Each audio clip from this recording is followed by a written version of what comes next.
Welcome to Cracking Cancer, where we tackle the tough questions about cancer with real patients and world experts. Our mission is to empower the cancer community through education, bring transparency to the oncology system, and drive funding for critical cancer research. Whether you're facing a diagnosis, supporting a loved one, or simply here to learn, we're here to bring clarity, hope, and action to the fight against cancer.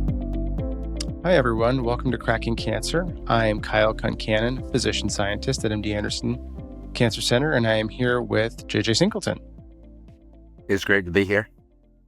All right, thanks for joining us, JJ.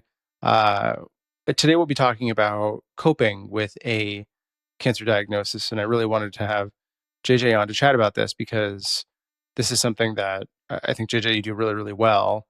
We were mentioning before we hopped on the ability to acknowledge negative emotion, but not overly dwell on the negative emotion such that it consumes you, but you still engage with it. You still, acknowledge it, push through it. And I imagine that took a long time. Yeah, it took many years. Yeah. So maybe starting with that, acknowledging that you were probably in a different mental headspace years ago when you were diagnosed.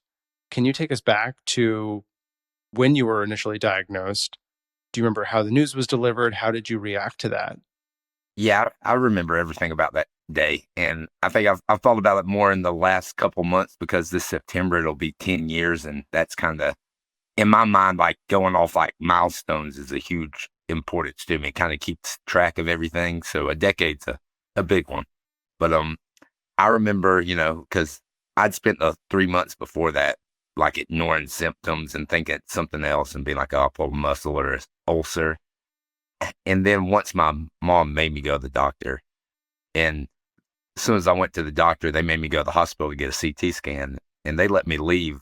And when the doctor called me when I was in the parking lot before I got to my car, like I knew something was wrong. And then I just remember everything kind of like stopping, but then also being fast forward, like at the same time, moving at light speed, and just a numbness came over me. Like I'd never felt like numb to the world in that way because as soon as they said there was a mass in my colon, I knew it was cancer before I had the colonoscopy, before anything, because it just made sense of everything I've been dealing with.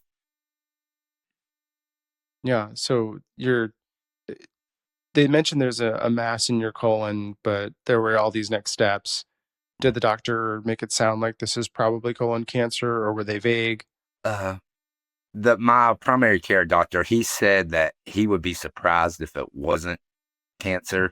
But then my mom hearing that, and they're like, "Oh, you got to get a colonoscopy and a test." Everybody in my family's like, "Well, you never know; it could be this." But I was like, Mm. "You just hadn't lived what I was living with the last 3 months since about May when I first felt the throbbing in my abdomen." It just made sense from like the exhaustion of me going to bed at 6 o'clock all summer to the pain to not eating and just that kind of intuition that some people say they have about like what they're going to have as a kid, if it's a boy or a girl or what's going on. I just knew it was. There was like no doubt in my mind. Yeah, I've heard that before with people who have a cancer diagnosis that they feel something about their body that's really like fundamentally wrong. And they can't always explain what it is, but when cancer's brought up, they're like, yeah, that makes sense. That sounds like that's kind of what you were Yeah. feeling, huh? Yeah. And I once they told me and like, did the scan that showed the mass, I didn't have no other excuse to be like, no, it's this or that, or, ignore this. It just all kind of like fell on me all the weight at once. Hmm. So it sounds like where some people are in disbelief or kind of a suspended belief, they want to believe it's something else. You felt like this made a lot of sense and you believed it pretty quickly. Yeah, there was no like doubt. There was no not believing or trying to be like, oh, there's a mistake here. I was just overwhelmed about the feeling because even though it was cancer, I was like, at that point in time, I was like, how do I at 27 have colon cancer? I thought that Yeah. was like impossible at that time because the only thing I'd ever heard or seen on TV was, people like my grandparents' age. Yeah. Well, and, to your point, we usually think of cancer as a disease that affects people who are older, and by and large, that's true. When you were first diagnosed, you were in your 20s. Yeah, how did that hit you? The first thing I thought was, I'm going to die. that my future's over. Everything I'd worked for my whole life up to that is never going to be the same. I'm never going to get to, see the future, grow old with somebody or have kids or do anything. It's just like Mhm. kind of somebody told me that, all right, your story's ending here. How long did that feeling stick around for? Uh, I would say for a couple weeks, at least until I Mm. got out of the hospital. And, as I said, coming up on 10 years. So I've had many twists and turns in this cancer journey. That Yeah. feeling and that thought actually was a lot longer when the cancer came back. But that Hmm. first initial one, once I got, started recovering from surgery, that's when I was like, okay, I can do this and, kind of put my mind to something as I started thinking, because I was an athlete, kind of like this is just the next step in getting over and completing this. So was that surgery like a surgery to remove the mass and they were Yeah. hoping to cure and then do like what were they Yeah. doing? That was because it was a surgery to remove the mass because my colon was about 90% blocked.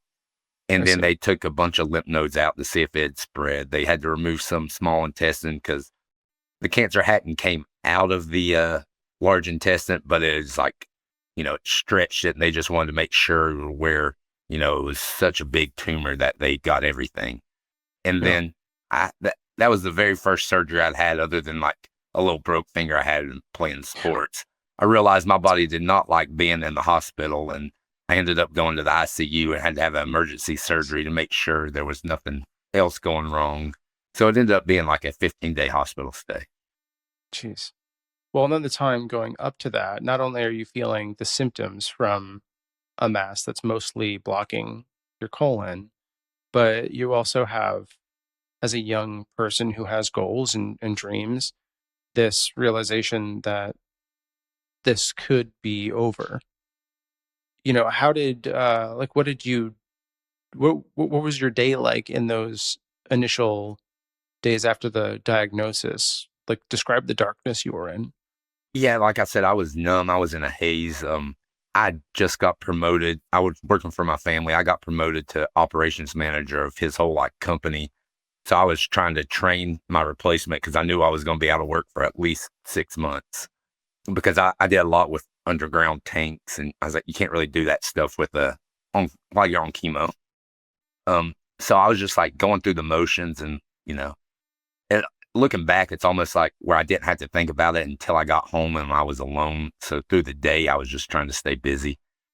But talking about like, just it hit me harder because like after I got hurt playing football and I went to college, I enjoyed life a lot. So that this time going to that year, I'd finally like, settled down. I'd started, working out, getting healthy again, like really focusing on work. So then to have this so soon was just like, well, maybe nothing's meant to be. When you were focusing on work and preoccupying your mind, was that helpful? Like did that help you process in the time that you were focusing on your diagnosis? At the time, I thought it was helpful. Looking back now that I've kind of evolved mentally and like learned more about mental health, it was definitely not helpful.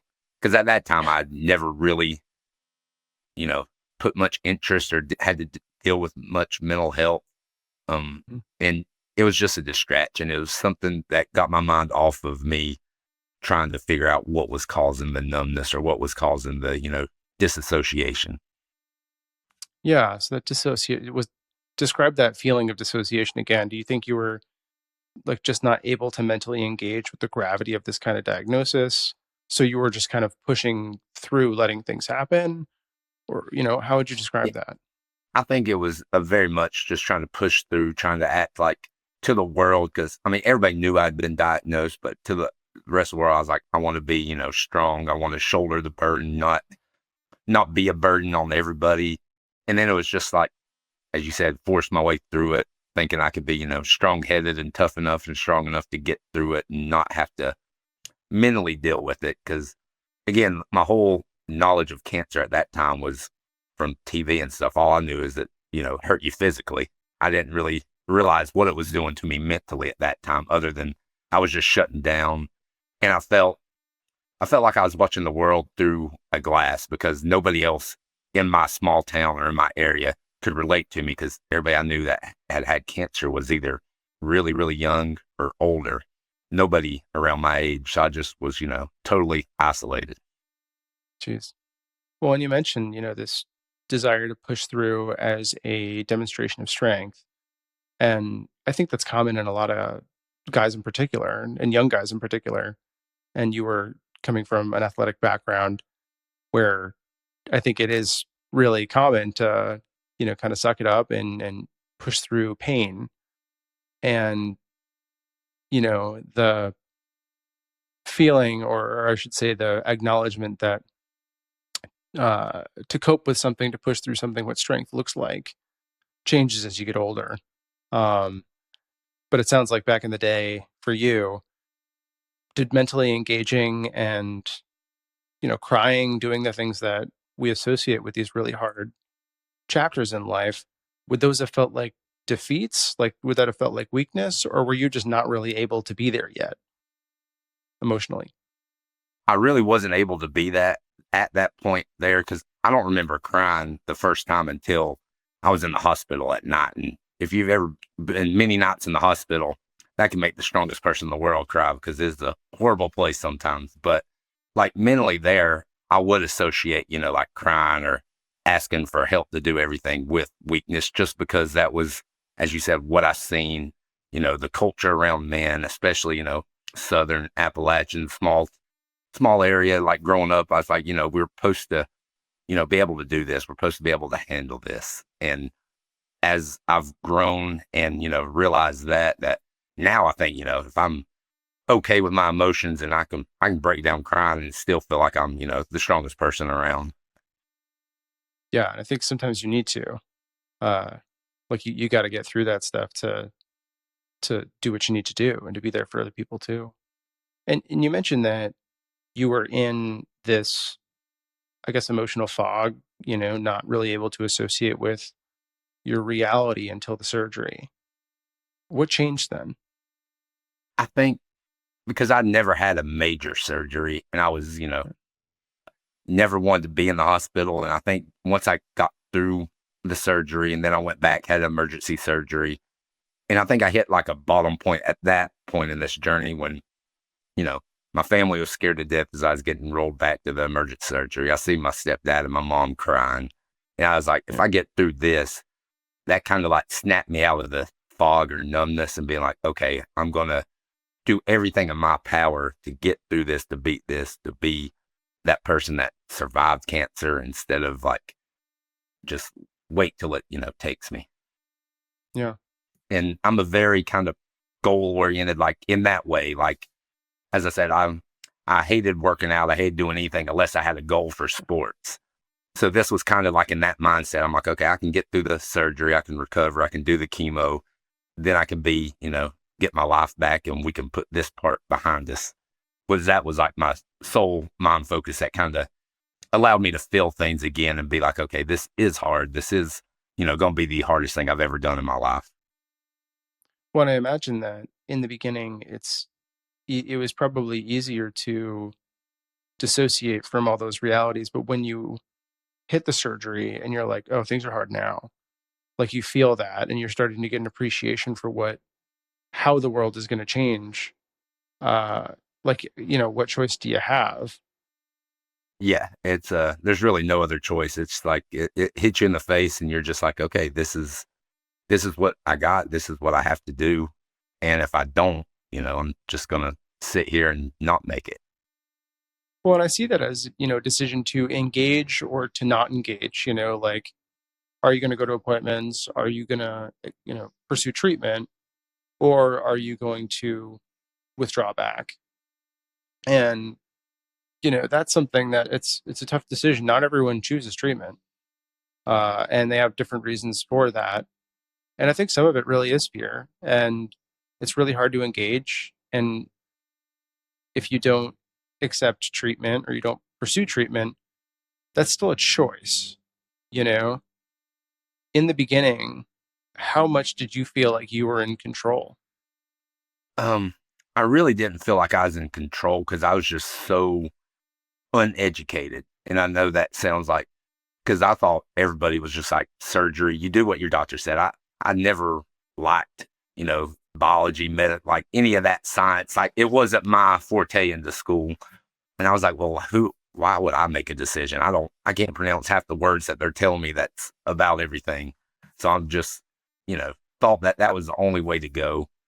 And then like, I was very lucky. Like I loved all of my surgeons, my oncologists there. They made me feel right at home. They put it into terms where I can at least get the gist of what was going on. So in that sense, I had a control, but like I just, I never questioned like doing treatment or not. Like I know other people have, and I respect anybody's choice because it is, life changing. Once you, no matter if you've had 1 or 100 treatments or something, like it'll change your life.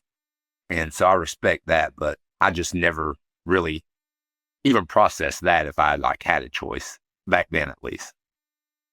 Yeah, and I mean, you were also younger when this happened, you know. These are uh that would have been a really hard choice to make. Um when you so you finished the surgery, they took out lymph nodes. What happened next in your cancer treatment course? After, my long hospital stay, I got to go home. They gave me a couple, it was about a month and a half to recover. I went to Duke to get a second opinion just because, small area. I was the youngest person in my cancer center, and they're just like, we want to send you down there, make sure they agree with everything. They did. And then they're like, all right, you're going to start, frontline chemo. At that point, I was technically like NED because there was no, like, my margins were clean and there was no lymph nodes that had it. But they were like, we just want you, this is basic, standard of care. And because I was young, they're like, you're going to be able to handle these 12 rounds. And it just, it's safer in the long run. And Yeah, and so NED meaning no evidence of evidence of disease. disease. Yeah. Okay. So they did the surgery and it looked like they got it all. Mm-hmm. But then Duke still wanted to do some extra chemotherapy, Yeah. which is standard. Yeah, to kill any like cancer cells that had got away into the body or the bloodstream. And yeah, just a standard, it was 12 rounds of, the frontline chemo, which is called Folfox for, colorectal cancer. Yeah, and what was coping with that like? It's one thing to have a surgery and to have this belief that you've been rid of the cancer, but they wouldn't be giving you chemo if they were confident it was gone. So you have to wrestle with that. Yeah, it was tough because I was like, why am I going through this? And at that point, chemo was just, all I known about it is it was poison into my body because that's what everybody had said. That's what TV said. And I was scared of it because I'd only heard, you never hear good stories about chemo. You only hear the horror stories. Right. But so it was just another like hurdle. But at that point, after the surgery, I was like, well, I just went 15 days in the hospital. I can, get through anything. I can get over, through being sick for a couple days every 2 weeks. And I just kind of, again, probably not the healthiest thing, but I was like, I'm just going to put my head down and get through these 6 months. Yeah, did that mentality work?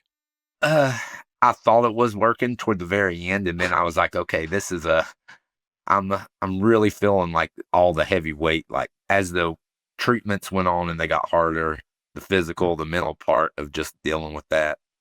You could start, like I could start, feeling the weight and all those subconscious symptoms of the stress, the anxiety, the worry, the mental health of it all started, showing through. And I was like, all right, maybe I can't just put my head down and go through this, or there's going to be some big, other side effects and actions afterwards that I have to deal with.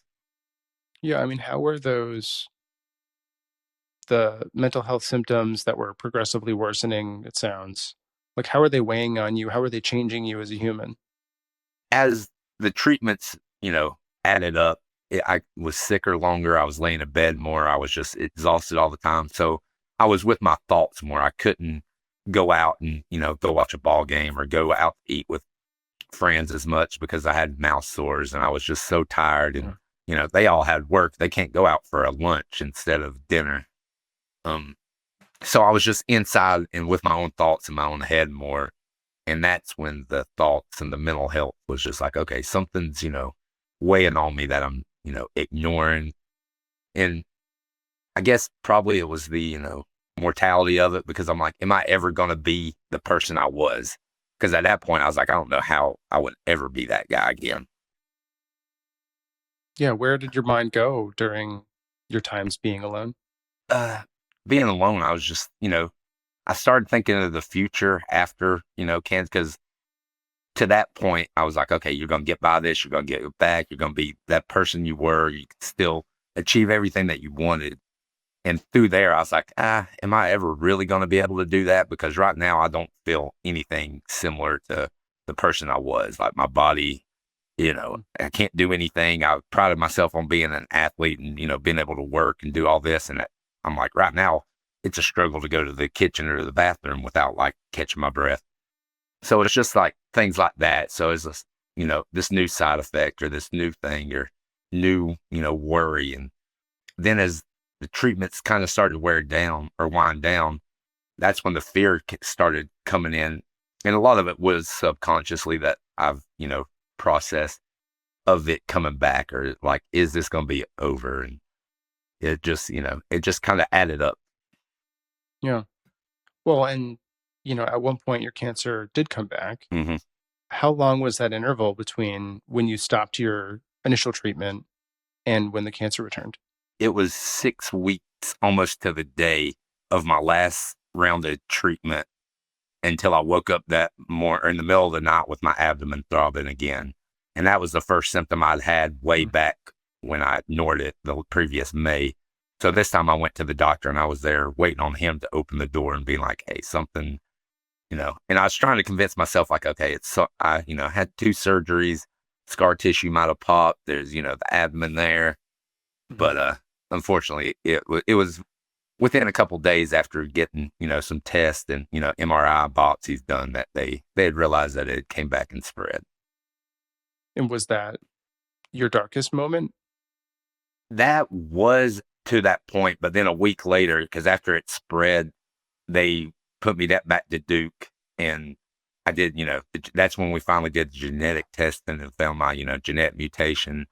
And then they Hmm. did the biomarkers and just the whole, every test you could imagine. And I forgot a lot of them since then. And that's when they said with the tumor and how it was made up into my abdominal wall, the location, the lymph nodes, they told me I was incurable at that point and that I had, probably a 25% chance to make it 5 years. And that was like, just the dark, like everything crashed around me then. Like I was Yeah. sitting in Durham and my mom and my stepdad were in there.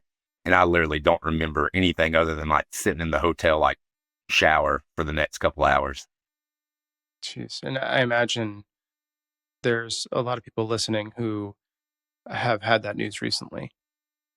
Can you speak a little bit more to the emotions that were overwhelming you? What was that like to be told that you're metastatic? This Yeah. is incurable. The biggest emotion and the feeling that I got was just defeat. Like I did everything right. I changed my diet. I was eating healthy for through the chemo. I tried, gained weight. I started, walking, working out. I went through the surgeries. I was like, I'm supposed to be getting my life back. And then this came. And so I was just like, am I cursed? Is, just defeated because what else could I have done? And, so in retrospect, I put a lot of blame on myself, even though I shouldn't have. And it wasn't my fault that it came back. But that was the overwhelming feeling. And then just hopelessness. Cause I was like, I mean, at that point, I'm 28 years old. How am I supposed to go above and beyond? And as the next few days and weeks progressed, I started back on chemo. The pain got worse and my cancer was growing. And that's when it really just set in like, am I even going to see the age of 30? So it was, loss of hope, defeat, and then just anger at it all. Like, why me? Yeah. You mentioned a lot of things I want to touch on. One is this feeling of self blame that, and you even mentioned you're like, I was doing all the things that I thought I should be doing, but even still, you thought you had some part to play in the recurrence. Can you speak a little more to what that felt like? What were the things you were blaming yourself for? Where were you getting inputs of what you should and shouldn't be doing? Well, the inputs, I really wasn't getting input from anywhere because by this point, I was totally isolated. I Hmm. didn't want to talk about it to my family or, my close friends because I didn't want them to, be worried or scared or sad about the news because small town, everybody, by the time I got back in from Duke to my home, everybody knew about it. Everybody, Hmm. knew the diagnosis and what was going on. So I was isolated from, input really other than my own. And then just the feeling of my fault and the self blame is just because that was where my mind automatically went. Like, as my whole life was like, well, you want to work harder to get a good job. You want to do this to be better at sports. And it's all on you to achieve that. So in my head, even though I know it was totally wrong, I'm like, well, if I want to beat cancer, I got to do everything right, try my hardest, work there. And that's just, not the way it goes. Yeah, and this was probably, correct me if I'm wrong, but the strongest example of when you can do everything right and really have almost no influence Yeah. over the outcome. Yeah. None at all. Like, I mean, you're, no matter how much you work or how hard you go, like if your cells aren't doing the right thing, you have no control over that. Yeah. Well, did you start to feel that when in that feeling of defeat, was a big part of that a total loss of control? Like you did everything you could. So why engage? Why bother? Yeah, a lot of that because at that point I'm like, well, I'm stage 4 metastasis terminal as they classify all the words that they classify that you never want to hear. So I'm like, well, I have no control over this now. I was like, you can give me the drugs, but what's good is it going to do when I tried to do everything perfect the time before? So that was weighing on me. And then like just, the hope, like lost that purpose of trying to go and the hope of like ever getting through it. Cause at the point before there, you could see that tunnel or the light at the end. When they said incurable, I was like, well, the tunnel's never ending. So, I mean, what can I do? Did you at that time have a sense this is terminal, this is not curable, to say? So why bother treating? I didn't have that. I mean, at the very beginning, I did.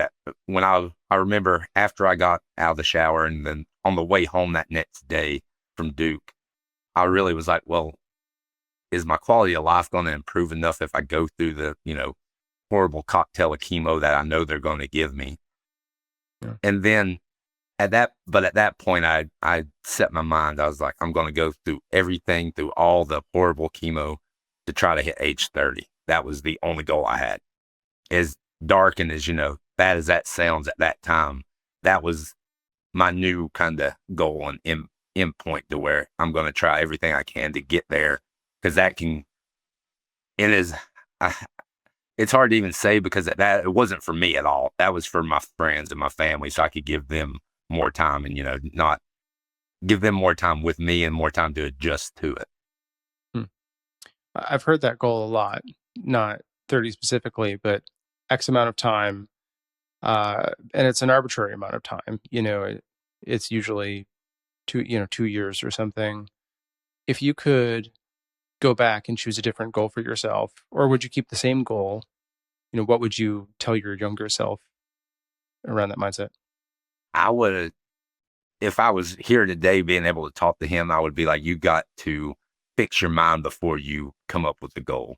You can't keep pushing everything down. You can't be totally isolated and just think that you're going to ignore the mental health, the depression, the isolation, the fear that you're going through, because that is, influencing every decision that you're making, even if you don't know it. Hmm. What strategies at the time did you use or implement to overcome that depression? It took me a while to do that, but then um, I really hit like a low point, and then that's when I scared myself enough to where I started reaching out and getting therapy, and that changed everything with my mental health. But it wasn't like a light switch where it switched and changed everything in a day. As I tell people, that was 8 years ago, and I still, go forward and back. There's some good days and there's some bad days, but that was really the starting point, and that led me to find it skates.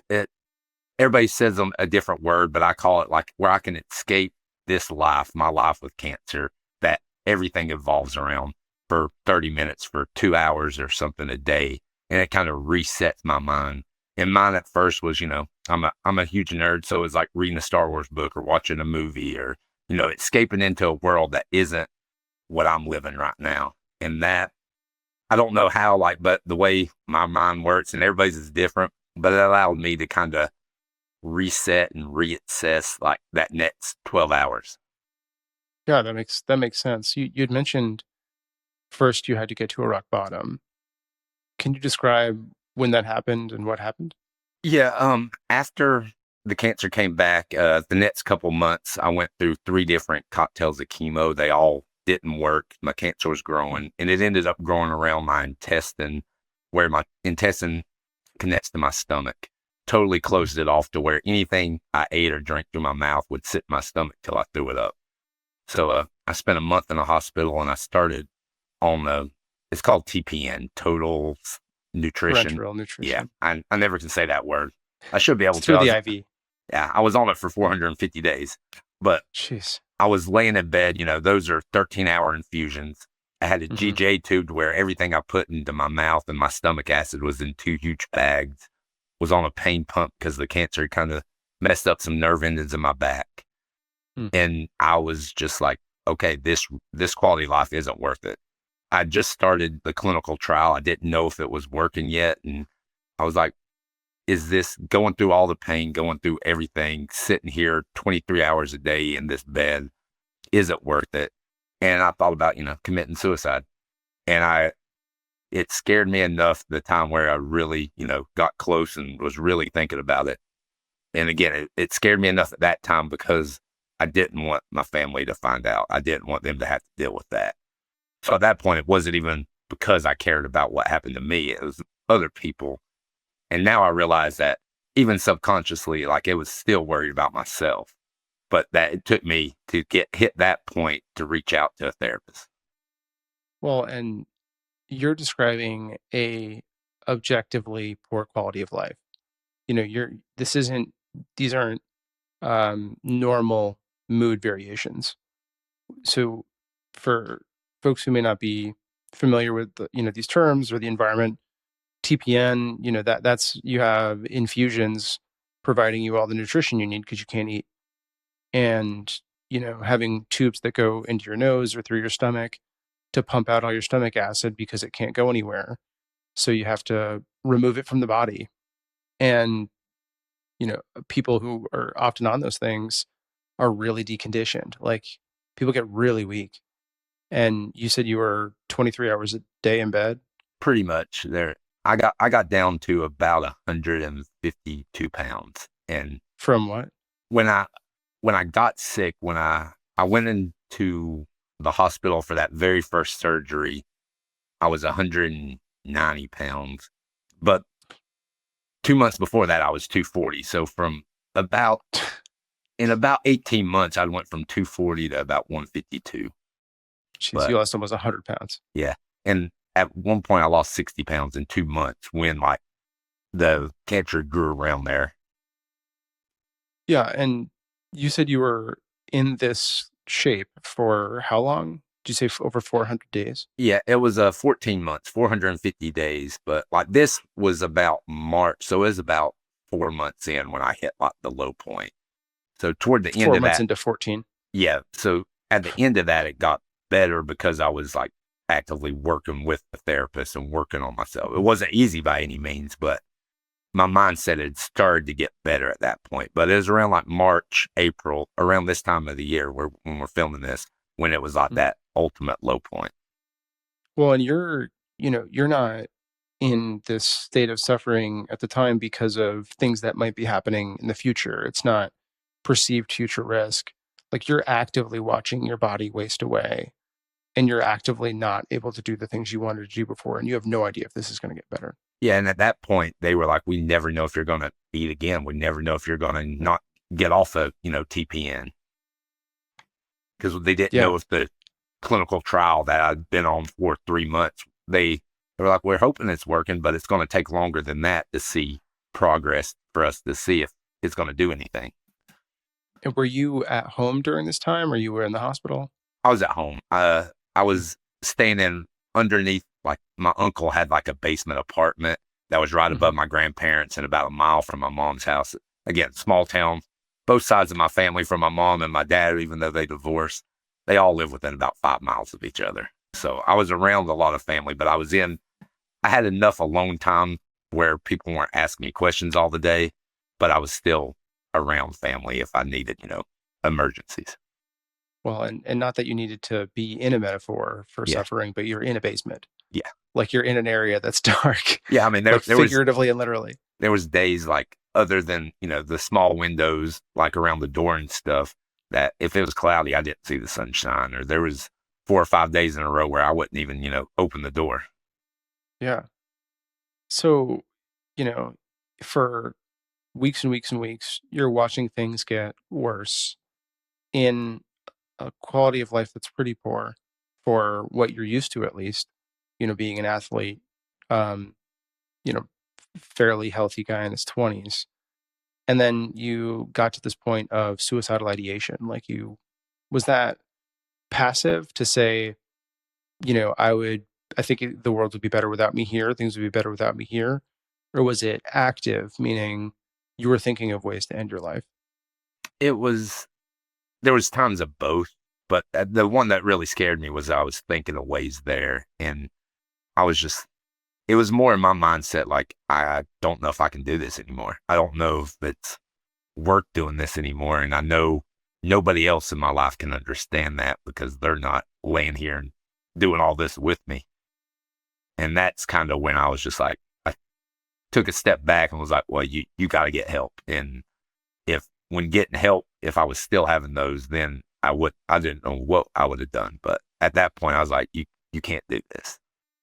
Were people the people around you, were they trying to help you at the time Yeah, emotionally? I mean, my family was always there. Like my aunt and my dad and my mom, they would come and help me hook up the TPN because from my first, full FOTS chemo, I had neuropathy where I couldn't really feel the ends of my fingertips. So I couldn't get the needle in there and put the vitamins in this little small tube. And then they would come, and my mom and my stepdad would come and sit with me for like an hour and a half most nights. And I mean, they were trying, but it's almost at that point, like if you've ever, most people that listen to this have kind of had that. People love you and they talk to you, but they just can't understand what you're saying because they haven't had cancer and they haven't been through the chemo or through the TPN or everything that I was going through. So as much as I appreciated and like loved them for, trying and being there for me, it was just like a disconnect that I was like, you just can't understand what I'm saying right now. What were some of the things they would say, or how would they try to boost your spirits?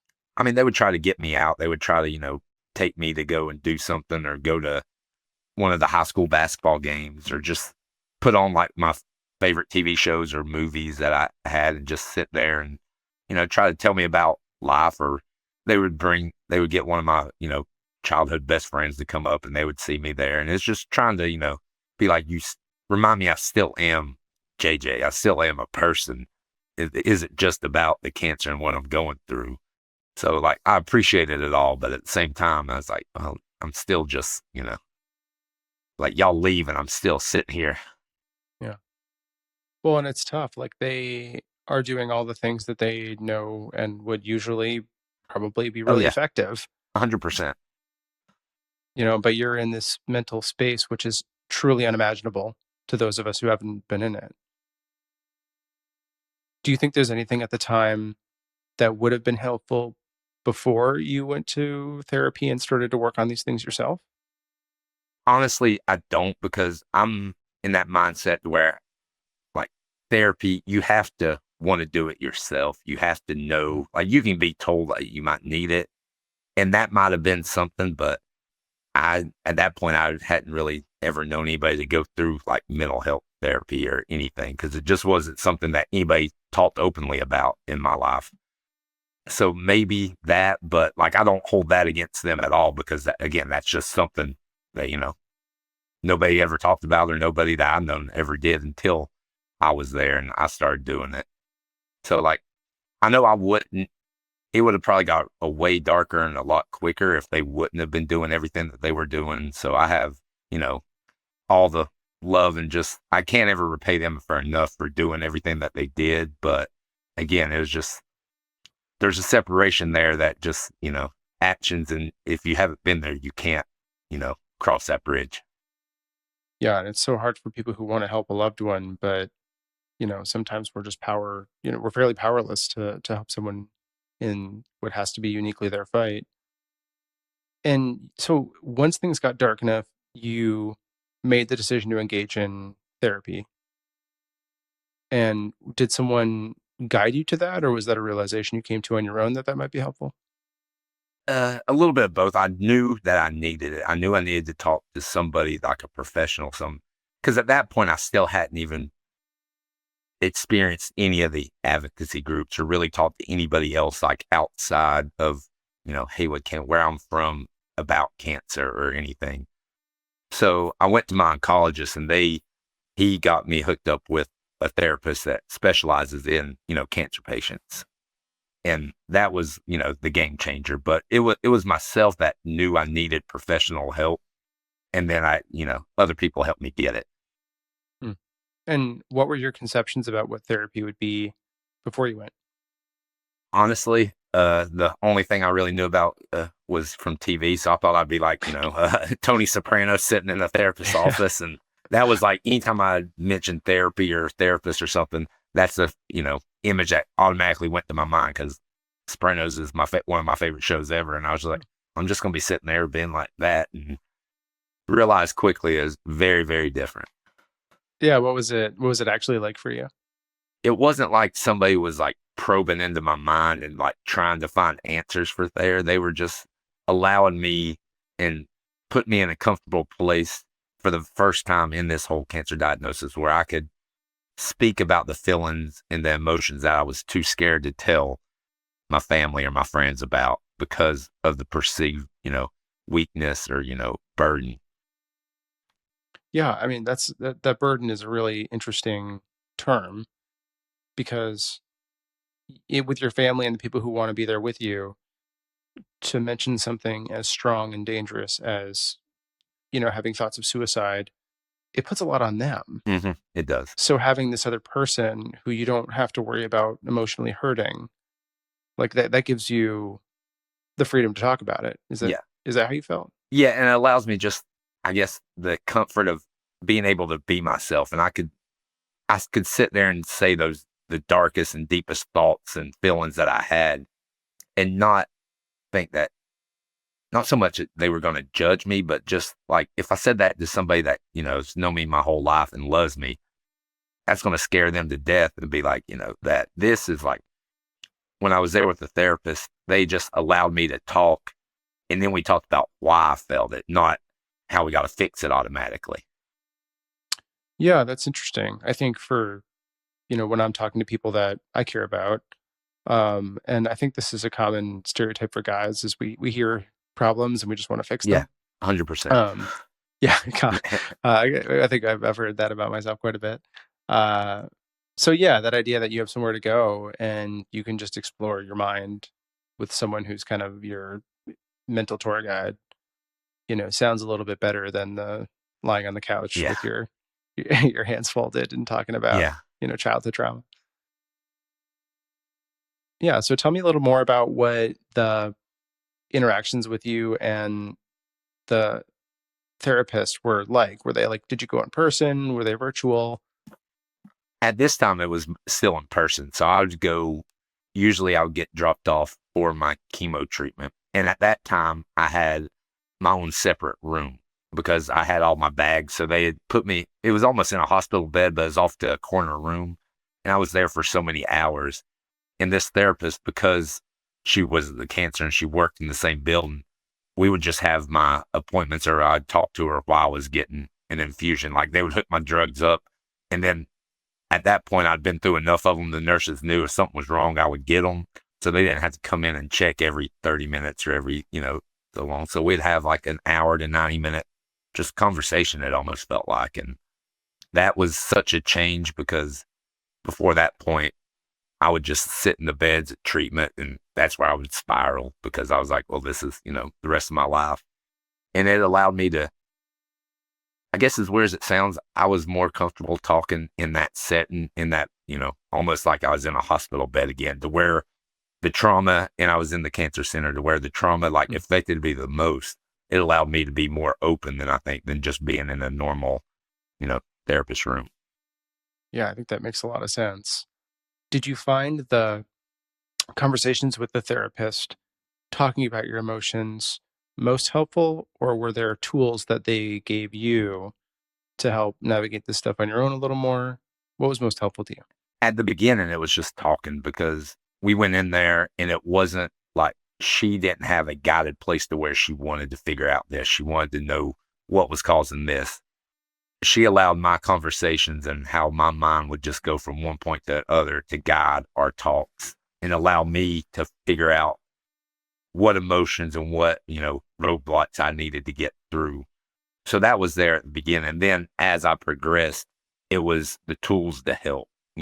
That's where I learned about finding that escape for a little bit and allowing my mind to like reset and to reprocess that. Okay, you made it through another day. You can do this there, and you did have fun doing this. You did laugh here at this point at this movie or when somebody came and seen you. So it's just like small little steps like that, and then you have a little small step like that for a couple of weeks, and then you look back and you're a lot long farther away than you were from that point. Hmm. So it's like when, you had a week of, let's say, mostly challenges, but within those challenges, you had, little focuses of positivity and light. And what they were recommending you do is when you're thinking back to it, focus on those things Yeah, and don't dwell on the negative things. Is that kind of, that, and then once I started talking to her, and then as I grew over the next couple of months, that's when I started being more open and actually like talking about how hard a treatment was or how bad a day was that I just had. And at that point, I still wasn't in the advocacy space. I was just, you know, putting my inner thoughts out into social media in there. And then over the course of time, that's when I started, going back, and it started connecting with people, even if they weren't going through cancer or something. Somebody was having a bad day, and I talked about that, and it started connecting. And in the middle of the night when I couldn't sleep, and I was having one of those really bad, like mental spirals and bad days, and somebody messaged me and says, "Thank you for posting this. You were able to really put what I was feeling and thinking out into words." And I mean, that's not like, it don't make it 100% better, but it does just enough to be like, okay, well, even though through a really day that was a lot of hell that I went through, a little bit of good did come out of that. yeah, it sounds like within all that darkness, you're able to not just find some sense of light, but you're producing it. hmm Yeah, and that And, was a big thing.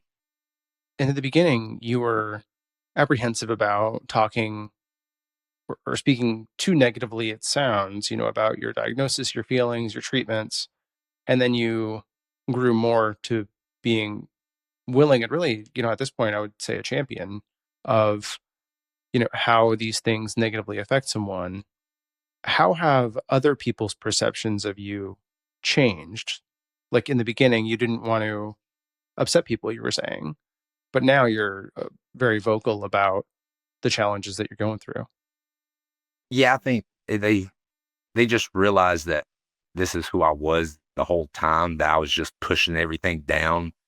And they've been so, like, people's been so accepting for it. And, actually have found, like when they say they're proud of me for doing that and how like, brave or, inspiring it is, I'm a hard person. I don't like taking compliments much. It's hard for me to do that like there, but it does mean a lot to me to where I could show the struggles and like just the hardness that this is, and it be accepted, and to allow my true self and like the true struggles that I have. Like, everybody wants to think of, you want to be the strong, you want to be that, stable person there. And some days I am, some days I'm not. And to be able to say that openly and not have to hide it or not try to hide it or feel like I need to, you know, minimize it it's a powerful feeling, and to know that they, you know, accept and embrace that.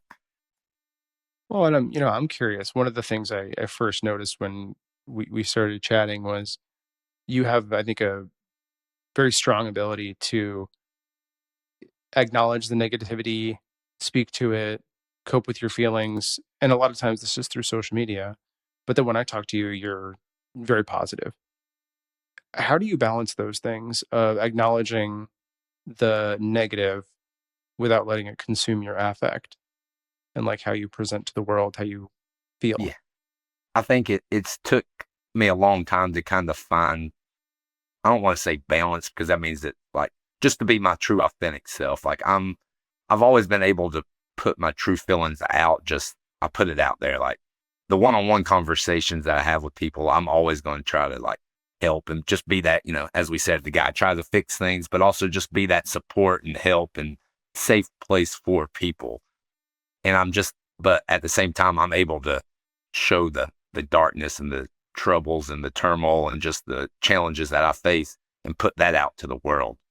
And I found over time, a lot of people are kind of the opposite with that. They're able to say those things to like me and you in a conversation and to put the positive out to everybody. And I just, it took me a little bit to realize that. And then I was like, well, I have to embrace it because that's who I am.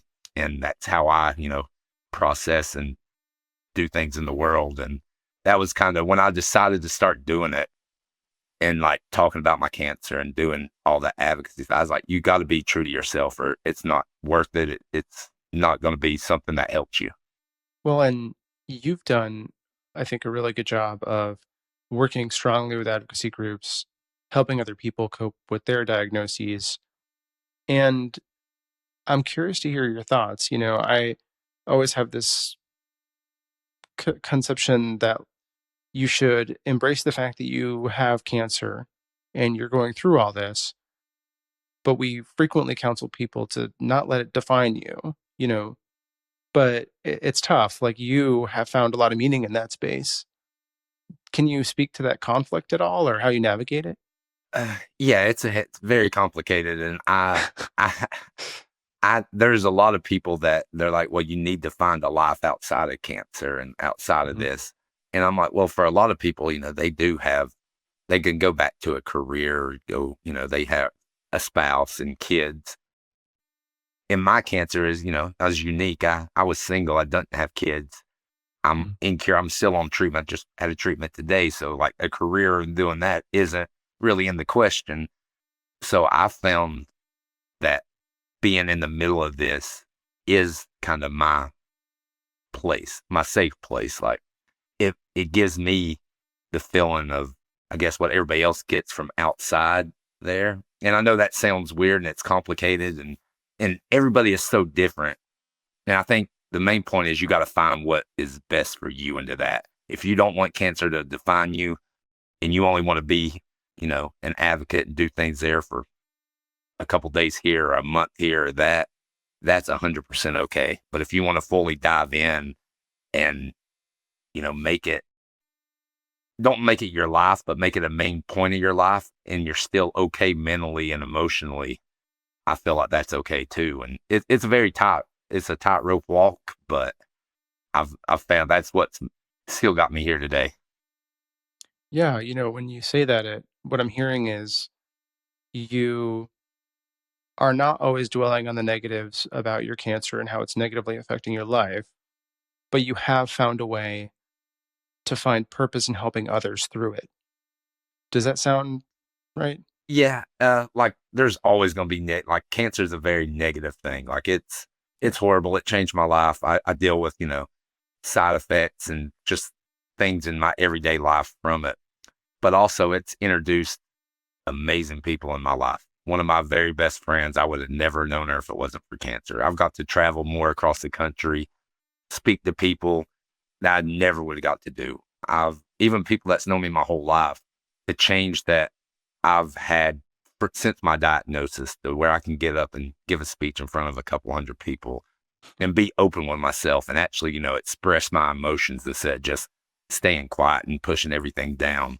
So you find purpose in it, but it still is a lot. And I think me accepting the negative parts and the bad and the troubles that I go through, and that's when then I express them and I put them out into the open, and that's how I process it. Yeah. Well, and you didn't find these outlets by accident. What things did you engage in the community that helped you most? I mean, it was crazy how all the advocacy in the community came about. I really didn't do it until COVID happened when Mm, everybody else was isolating, and I was like, well, this is my regular life right now. At that point, I wasn't really doing much, and I got asked to join a man's group for cancer. And at that point, I was like, I'm just going to join it for a couple days and leave, like I do everything else that people tell me I should there. And but there was some people in there, and I stuck around, and they bugged me enough, tell me to apply to this ambassadorship through an organization. And I was like, well, I'm just going to do it to shut them up and say I did it, because nobody's going to ever want to, pick me and hear about it. And then it's just kind of took off. And I quickly found that advocacy is whatever, and the community is whatever you want it to put in to be. There's so many different avenues of it. Before that, I thought it was all right, they're going to want me to fundraise. They're going to want me to do this and raise it there. But no, I was able to, share my story in the ways that I wanted to. And that's kind of led me to all the paths that I found. oh. What other mental health tools do you use on an ongoing basis, strategies, however you want to describe it, that help you stay in a reasonably positive mood? Definitely writing. I don't Yeah. even publish everything or put out everything that I write. But sometimes it's just a way for me in the middle of the night. I don't really have nobody to talk to or there. So I get it out of my head. And that's one of the biggest things is getting the thoughts out of my head where they don't just keep running around in there and, expanding on each other. And but then it's still like my escapes, and as I say that, have changed. I still love Star Wars. I still read every morning with my coffee. Yeah. But now it's, getting on a Zoom call and doing something with clinical trials, or it's, doing an advocacy meetup, or it's getting to travel. So it's like those little things and feeling that purpose again, I guess, is a big thing. Finding something that makes you feel like you have, or not that you have a purpose, because everybody has a purpose, but getting that inner feeling to where it's like you're proud of what you're doing and it's good. And that's been a big thing for me. And then just finding community. Like once I got into these communities, I was able to, as I said, meet my best friend, talk, and she's a cancer survivor and multiple other cancer survivors. And they just get that connection that I was missing for over 5 years. One thing is notably not present in your ability to cope and uh, the strategies you're using is spirituality. And, that's something that's unique to everybody, and everyone has their own version of that. Would you say that spirituality has helped you in some way or not so much for you? Um, that is, that's another complicated question because I grew up in, church. Yeah. My whole family's Southern Baptist. We grew up, Sunday morning, Sunday night, Wednesday, Bible school in the summer. Yeah. Um, and today, I mean, as bad as if my family listens to this and some of them will hear, I'm more spiritual than religious anymore. Mhm. Like I don't go to church there. But I know, there is something there. There is that higher power, and I'm comforted in that, knowing that. But it isn't something that I feel like I have to dive into. And other people that do, I fully respect that, and I think that anything that makes you feel or gives you that peace and that the spirituality of that is amazing. But just kind of my evolution as a person and who I want to be as a person, and my beliefs through trauma and living with cancer and stuff, it's kind of led me to kind of the more spiritual than religious part of it. Yeah, and I think, my background is also I grew up religious and I am still religious, but it's nice I acknowledge that not everyone is. And it's nice to show that you can find purpose and meaning and solace and comfort uh outside of that through these other means.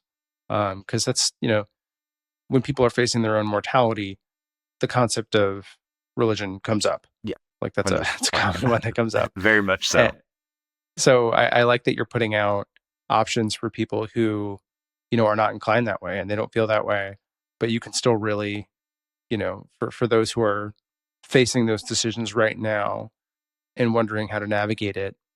I like that you're posting or, positioning other options and saying what's worked for you outside of that realm.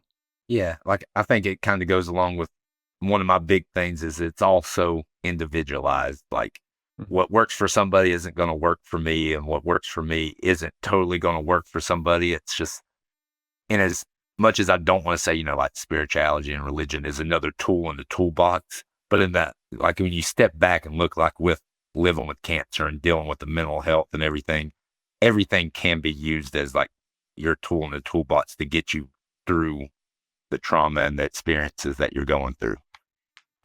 Yeah. And I think going to therapy and working with these kinds of really complex feelings with someone who's a professional is helpful Yeah. regardless of your Oh spiritual or yeah. religious orientation.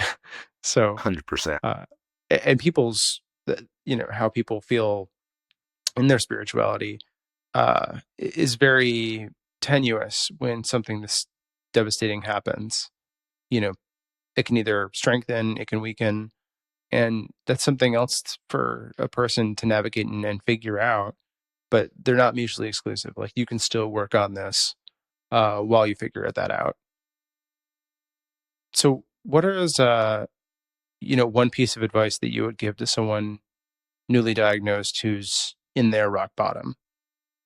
Uh, Reach out to people. Don't isolate, because when you isolate, you try to take it all and you're hitting that rock bottom. It's just going to push you farther down than you ever could imagine.